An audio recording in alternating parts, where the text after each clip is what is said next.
Jai Sri Swaminarayan. SSCM School CBSE runs by Sri Sahajanand Gurukul Mankuva heartily welcomes you to this online education platform.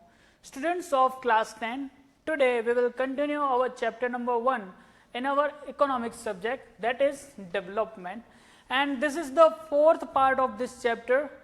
Before this video we also discussed about this chapter in our previous 3 video. So in our previous 3 video we discussed about some of the point of this chapter, that is first what development promises different people's different goals. So in this point we discuss about that different people can have a different development goal, and sometimes it may be destructive, it means sometimes it may be opposite.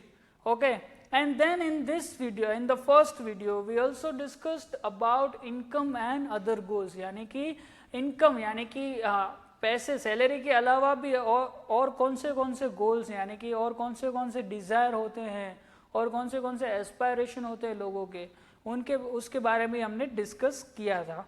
So and then in our second video lecture we discuss about national development. National development means development of a nation, how which kind of criteria we have to use about the national development, what kind of people think, what people think about nation's development, what is their notions of development.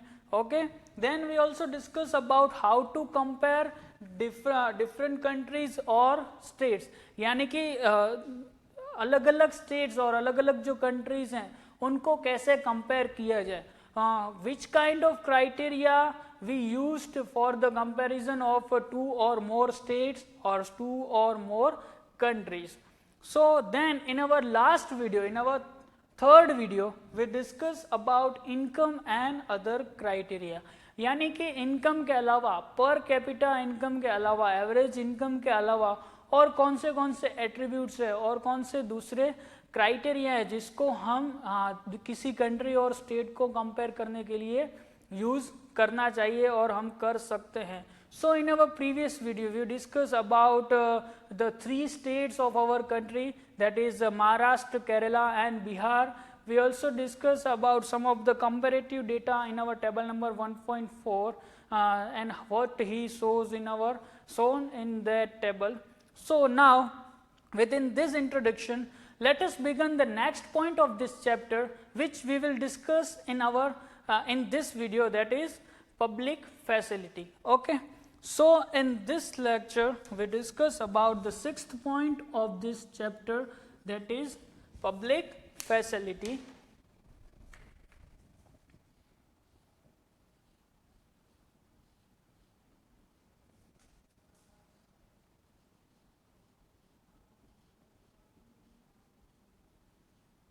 Okay, so in this lecture we will discuss about public facility. It means कि लोगों को कौन सी facilities मिलनी चाहिए, और अगर लोगों को कोई फैसिलिटी चाहिए दूसरी तो वो कैसे उसकी डिमांड करें.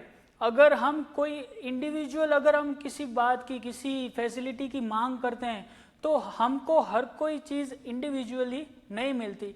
इसके लिए हमको किसी कम्युनिटी में शिफ्ट होना पड़ता है कि और हमको उसकी कलेक्टिवली डिमांड करनी पड़ती है. So we discuss about this kind of points in this point and in this video and okay, so let us begin the reading of the next point, that is public facility. So please student open your textbook and the page number is 11 of your economics textbook. So now how is it that the average person in Maharashtra has more income than the average person in Kerala but lags behind in these crucial areas?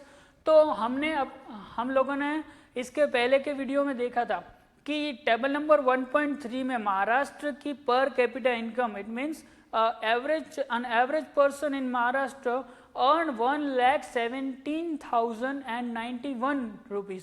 Okay, तो महाराष्ट्र सबसे developed state माना गया था table number 1.3 में according to per capita income, यानी कि पर capita income में महाराष्ट्र पैसों की बाबत में महाराष्ट्र सबसे आगे था.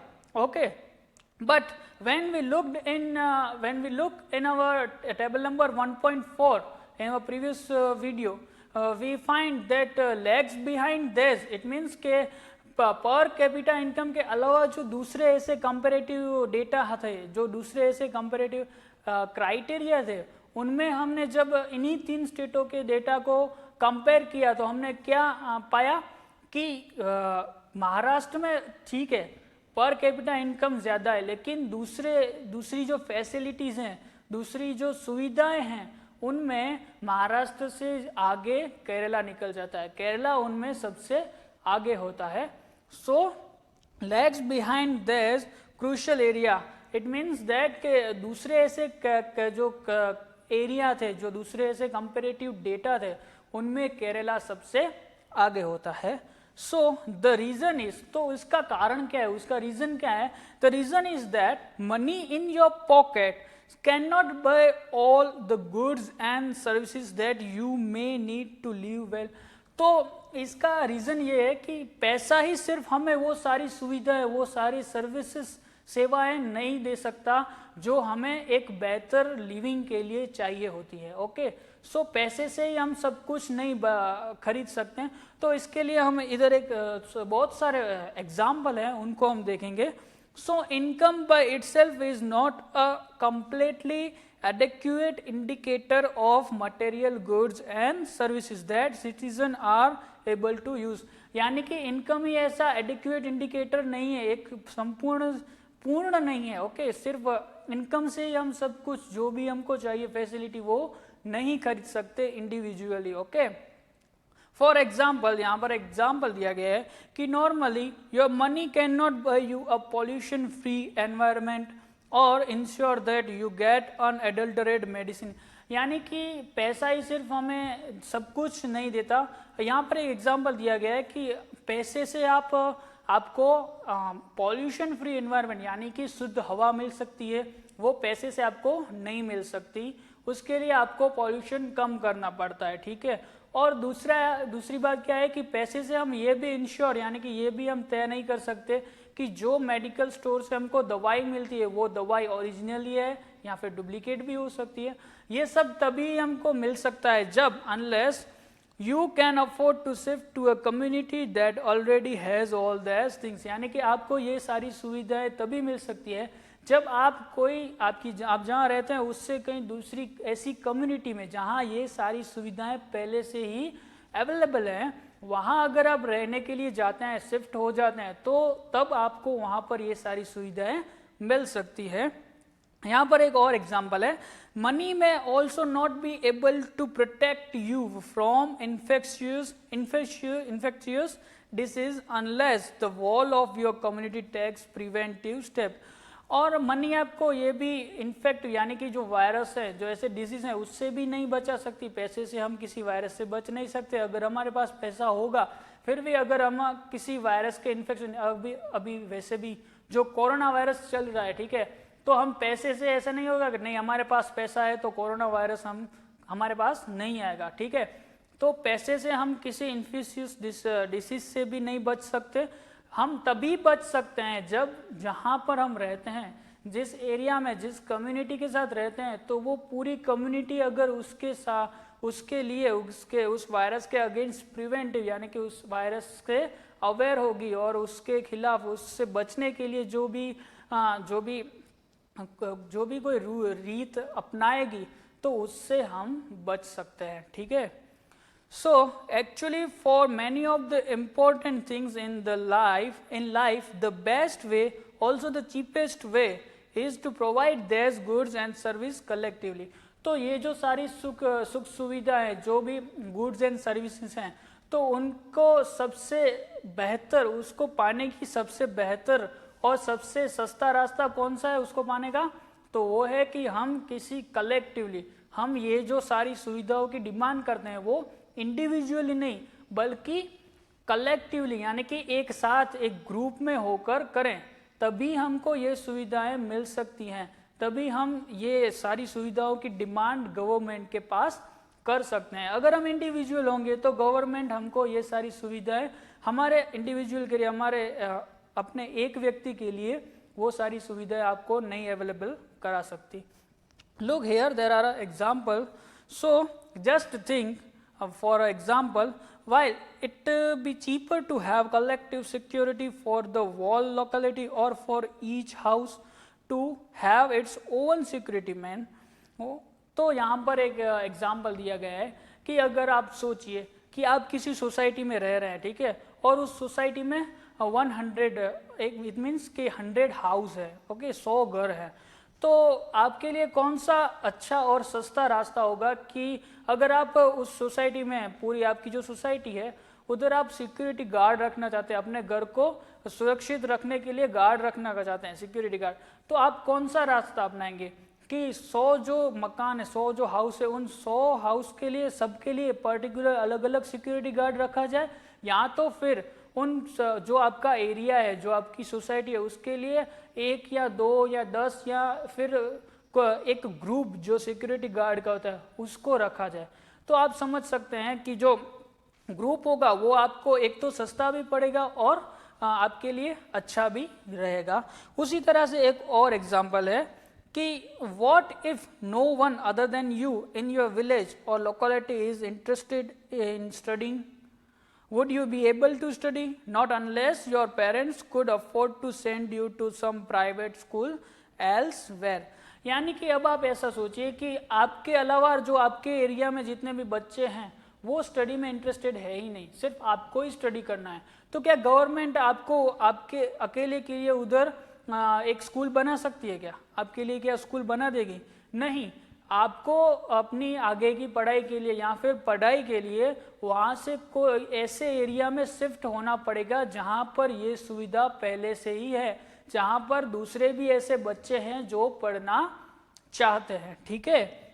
सो you are actually able to study because many other children also want to study and because many people believe that the government should open schools and provide other facilities so that all children have a chance to study. तो आप जो भी पढ़ सकते हैं वो इसके लिए क्योंकि आपके पेरेंट्स हैं वो भी ऐसा सोचते हैं कि आपको पढ़ाई करनी चाहिए और आपके अलावा दूसरे भी ऐसे बच्चे हैं जिनको पढ़ाई में इंटरेस्टेड हैं, और गवर्नमेंट को भी पेरेंट्स ऐसा चाहते हैं कि गवर्नमेंट को भी बच्चों की पढ़ाई के लिए स्कूल्स बनवाने चाहिए, इसीलिए आप स्टडी कर पा रहे हैं, ठीक है। Even now in many areas childrens particularly girls are not able to achieve secondary level schooling because government society has not provide adequate facility. फिर भी अगर हम फिलहाल की बात करें, यानी कि जब ये बुक पब्लिश हुई थी, जब ये बुक बनाई गई थी, उस समय की बात करें तो तब उस समय में भी जो कई ऐसे बच्चे हैं, पर्टिकुलरली जो गर्ल चाइल्ड हैं, उनको आज भी पढ़ाई के लिए यानी कि सेकेंडरी लेवल से ऊपर यानी कि 8वीं कक्षा के बाद जो स्कूल में जाने का जो इंटरेस्ट होता है उनको स्कूल में जाने दिया जाता नहीं है। Why? Because some of the society and government not provide good facilities and opportunity to them. Okay, so I hope that you are understood all the points. Now next, Kerala has a low infant mortality rate because it has adequate provision of basic health and education facility. तो हमने table number 1.4 में देखा था कि केरला का infant mortality rate सिर्फ 12 है per 1000 newborn children. Okay, so Kerala has a low infant mortality rate. Why? Because the system of health and education work very well. वहाँ की जो एजुकेशन सिस्टम है, वहाँ की जो हेल्थ की जो ऑर्गेनाइजेशंस हैं वो बहुत अच्छी तरह से, बहुत बेहतरीन तरीके से वहाँ पर काम करती हैं, इसीलिए वहाँ का जो इन्फेंट मोर्टालिटी रेट है वो बहुत कम है उन 3 स्टेटों के मायने में, ठीक है। Similarly in some state the public distribution system functions well. उसी तरह से कई ऐसे स्टेट्स हैं हमारे देश के जहाँ पर जो public distribution system, it means PDS, जो हम कहते हैं कि सस्ते अनाज की दुकानें हैं, वो भी अच्छी तरह से कार्य करती हैं, अच्छी तरह से वो काम करती है। इसी वजह से वहाँ के जो लोग हैं, वहाँ के स्टेट्स के जो लोग हैं, उनकी जो हेल्थ है, उनकी जो न्यूट्रिशन यानी कि उनकी जो उनके साथ जो उनका पोषण का लेवल है, उनका न्यूट्रिशन लेवल वो भी अच्छा है। Health and nutrition level in nutrition status of people of such states is certainly likely to be better, यानी कि जो वहाँ की जो जहाँ भी ये PDS है, जो पब्लिक डिस्ट्रीब्यूशन सिस्टम है, वो जहाँ भी अच्छी तरह से वर्क कर रही है, वहाँ के लोगों की हेल्थ एंड न्यूट्रिशन सिस्टम बहुत अच्छी है। ठीक है, तो उसके बाद 2 एक्टिविटीज़ हैं and let's work this out, जो हम अपनी माइक्रोसॉफ्ट टीम्स की जो मीटिंग होती है उसमें उसके बारे में डिस्कस करेंगे। लेकिन अभी हम इसके बाद पेज नंबर 13 पे जो टेबल नंबर 1.6 दिया गया है उसके बारे में थोड़ा डिस्कस करते हैं। So what table shows us some data regarding India and its neighbour countries फॉर 2014, यानी कि जो टेबल नंबर 1.6 है उसमें कुछ डेटा दिया गया है regarding some of our neighbour countries, यानी कि जो हमारे पड़ोसी देश है ना, उनके जो कुछ ऐसे डेटा हैं कंपेयर करके दिया हुआ है। तो वो कौन से डेटा है, तो उसके बारे में अगर हम देखें तो हम टेबल नंबर 1.6 में देखेंगे कि जो हमारी पड़ोसी कंट्रीज है उनकी ग्रोस नेशनल इनकम दी गई है, वो भी डॉलर में। उसके बाद लाइफ एक्सपेक्टेंसी दी गई है एट बर्थ, वो भी परसेंटेज में है वो। उसके बाद लिटरेसी रेट दिया गया है 15 साल या उसके ऊपर की पॉपुलेशन का। एंड उसके बाद HDI rank, it means human development index में हमारा रैंक कौन सा है, हमारे पड़ोसी देशों का रैंक कौन सा है, वो भी दिया गया है। So what HDI indicates, HDI stand for human development index.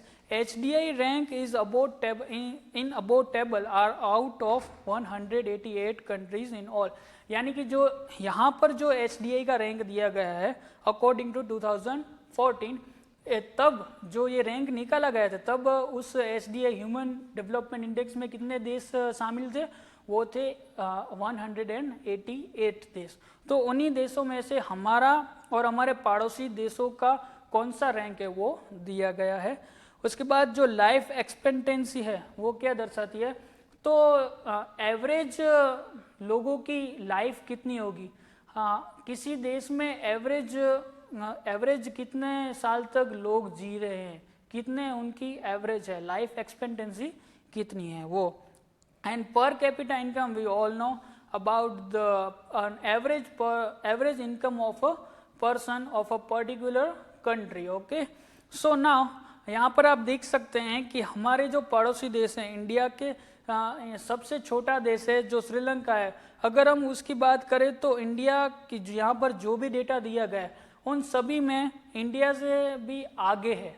जो श्रीलंका बहुत छोटा सा देश है, हमारा नेबर जो पड़ोसी देश है, वो हमारे से सभी मायने में आगे है। अगर हम उनकी पर कैपिटा इनकम देखें तो उनकी पर कैपिटा इनकम कितनी है, $9,779, वेयर एज अगर हम इंडिया की देखें तो हमारी उससे आधी ही है, समझ लो $5,497। उसी तरह से अगर हम वहाँ श्रीलंका की लाइफ एक्सपेक्टेंसी देखें तो वो 74.9 है, it means 75% probably, and where if we talk about our country then it is just 68 years। उसी तरह से अगर हम लिटरेसी रेट देखें 15 साल से ऊपर के लोगों में, तो श्रीलंका में लिटरेसी रेट 91.2 है, जबकि हमारे देश में सिर्फ 62.8 है। और उसी तरह से अगर हम HDI यानी कि ह्यूमन डेवलपमेंट इंडेक्स में देखें तो श्रीलंका की रैंक 73 है, जबकि हमारी 130, यानी कि हम श्रीलंका से बहुत पीछे हैं इन सभी मायनों में। Okay, so look on the next page. It is isn't it surprising that a small country in our neighborhood, Sri Lanka, is much ahead of India in every respect, and a big country like ours has such a low rank in the world? तो क्या ये हमारे लिए एक surprise, एक चौंका देने वाली बात नहीं होगी कि हमारे नज़दीक का जो स्मॉल कंट्री है, जो पड़ोसी देश है श्रीलंका, वो सभी मायने में हमारे से आगे है, जबकि हमारे जैसा जो बड़ा देश है इंडिया, जो बहुत काफ़ी बड़ा है, वो HDI में और उन सभी मायनों में, उन सभी डेटा में बहुत पीछे है. So table number 1.6 also shows that though Nepal has less than half the per capita income of India, yet it is not far behind India in life expectancy and literacy level. तो अगर हम देखें तो दूसरी हमारी country जो नेपाल है ना, वो भी अगर ठीक है, वो पर कैपिटा इनकम में हमारे से उसकी पर कैपिटा इनकम आधी है, यानी कि हाल्फ है. लेकिन हम अगर दूसरे पॉइंट्स देखें, दूसरे ऐसे कंपैरेटिव डेटा देखें जैसे कि लाइफ एक्सपेक्टेंसी है और लिटरेसी लेवल, तो वो उसका हमारे जितना ही है. So many improvements have been suggested in calculating HDI and many new components have been added to the Human Development Report. तो काफ़ी ऐसे इम्प्रूवमेंट किए गए हैं जो ये HDI ह्यूमन डेवलपमेंट इंडेक्स है, जो रिपोर्ट है इसका, उसमें, और काफ़ी ऐसे नए मायने, काफ़ी ऐसे नए जो कंपोनेंट्स है उसको भी ऐड किया गया है. लेकिन but by prefixing human to development, यानी कि HDI ह्यूमन डेवलपमेंट इंडेक्स, अब ये डेवलपमेंट का जो इंडेक्स है इसके आगे प्रीफिक्स लगाया गया है, वो है ह्यूमन. तो by prefixing human to development, it has made it very clear that what is important in development is what is happening to citizen of a country. यानी कि ये डेवलपमेंट किसका दर्शाता है, ये इंसान का, जो कंट्री में रहने वाले लोग हैं, जो पीपल है, उनका डेवलपमेंट दिया गया है, ना कि सिर्फ इनकम का. ठीक है, यहाँ पर इनकम के अलावा भी जो दूसरे क्राइटेरिया उनमें कैसा हमारा लेवल है, कैसा हमारा पोजीशन है, उसकी रिपोर्ट दिया गया है. ह्यूमन कितना हैप्पी है, ह्यूमन बीइंग कितने हैप्पी है, वो उनकी लाइफ कैसी है, उनकी लाइफस्टाइल कैसी है, वो कितनी फैसिलिटीज उनको मिल रही है, उसका रेट दिखाता है.